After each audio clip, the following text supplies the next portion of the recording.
Assalamualaikum warahmatullahi wabarakatuh.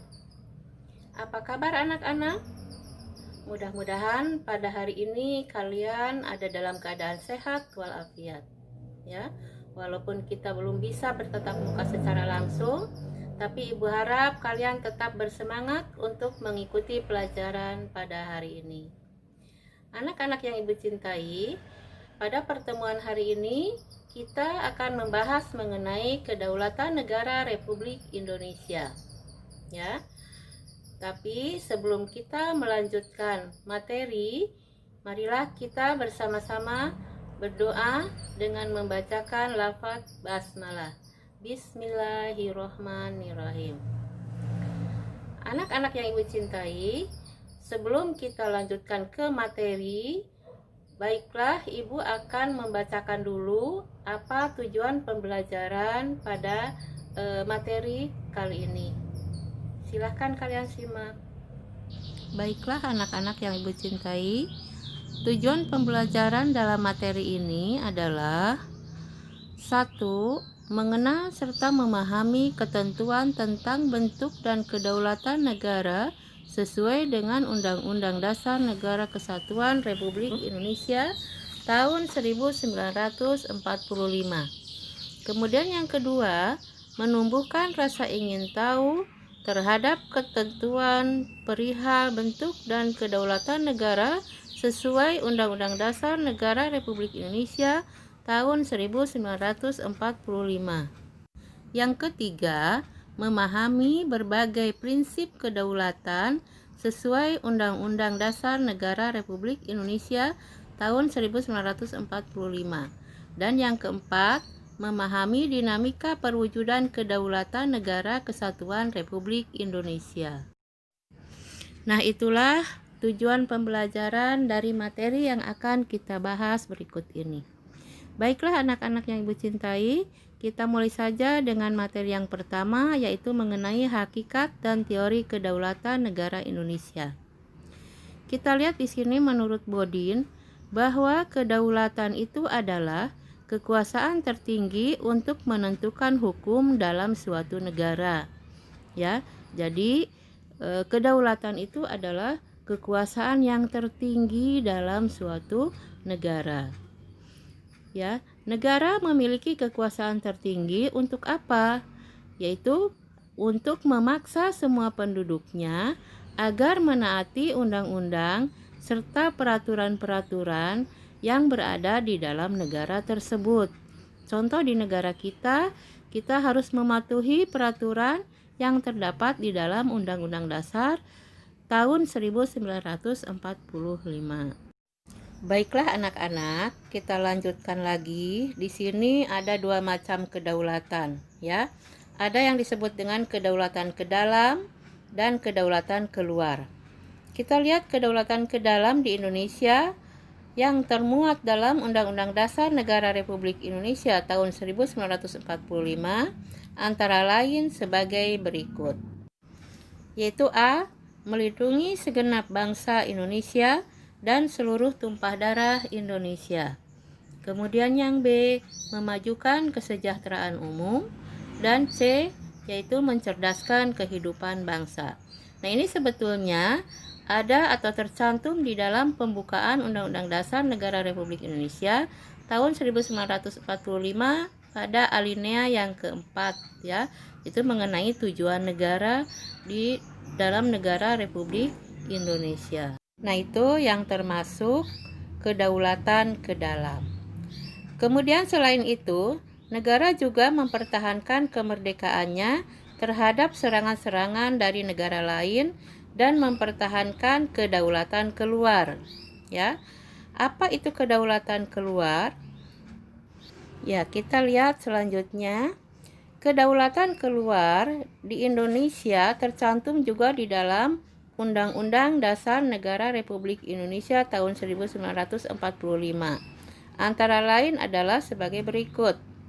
1.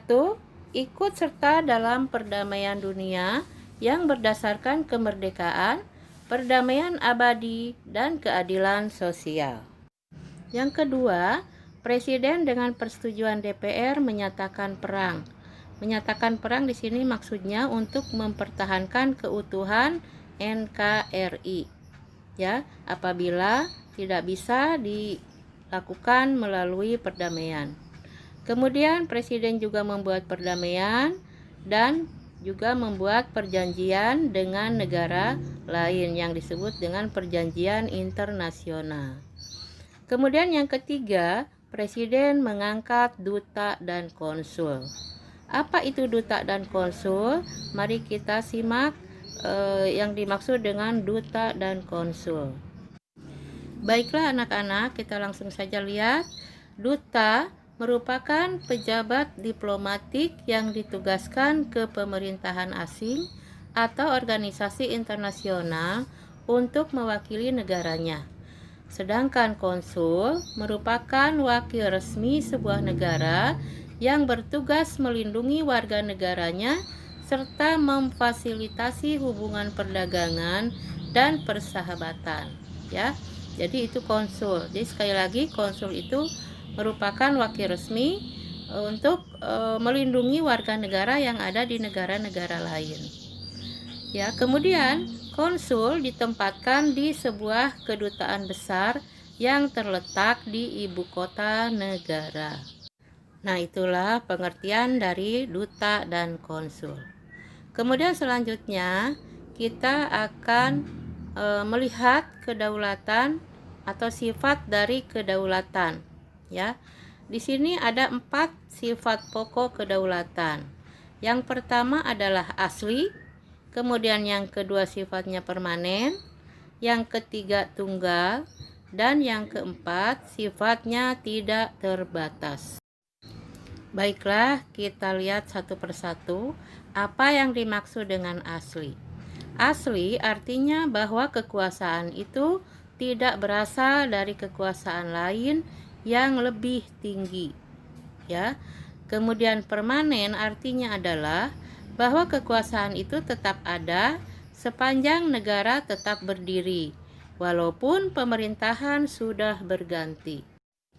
Contohnya di negara Indonesia, kita sudah beberapa pergantian kekuasaan ya, dari mulai masa Orde Lama, masa Orde Baru, kemudian masa Reformasi. Nah, dari ketiga masa tersebut yang sudah kita lalui, kekuasaan tertinggi di negara kita tetap tidak berubah ya. Nah, itu yang dimaksud dengan kekuasaan yang permanen. Kemudian selanjutnya kita lihat yang ketiga, yaitu tunggal. Artinya bahwa kekuasaan itu merupakan satu-satunya dalam negara dan tidak dibagikan kepada badan-badan yang lain. Artinya bahwa kedaulatan itu bersifat tunggal, ya, hanya satu-satunya dalam suatu negara. Kemudian yang terakhir adalah tidak terbatas. Artinya bahwa kekuasaan itu tidak dibatasi oleh kekuasaan yang lain yang terdapat di negara Republik Indonesia. Nah, itulah sifat-sifat dari kedaulatan, ya. Mungkin untuk materi hari ini Ibu batasi sampai di situ dulu, ya. Mudah-mudahan kalian dapat menyimaknya dengan baik. Nah, sekarang kita lihat tugas mandirinya, nanti kalian kerjakan ya. Di sini setelah kalian mendapat informasi dengan membaca materi di atas dan sumber belajar yang lain tentang hakikat kedaulatan, maka tulis dan jelaskan apa yang sudah kalian ketahui, yaitu tentang pengertian kedaulatan, sifat kedaulatan, dan macam kedaulatan ya. Nanti kalian jelaskan ketiga latihan soal tersebut ya. Demikianlah materi pada pertemuan kali ini. Mudah-mudahan apa yang Ibu sampaikan tadi dapat disimak dengan baik dan dapat kalian pahami. Ya, sebelumnya Ibu ingatkan lagi, kerjakan tugas-tugas sebelumnya karena kita sebentar lagi akan menghadapi penilaian tengah semester ya. Jadi Ibu harap sebelum penilaian tengah semester kalian selesaikan semua tugas-tugasnya ya, terutama kemarin yang tugas ulangan ya. Nah, kemudian Ibu juga berharap kalian tetap menjaga kesehatan.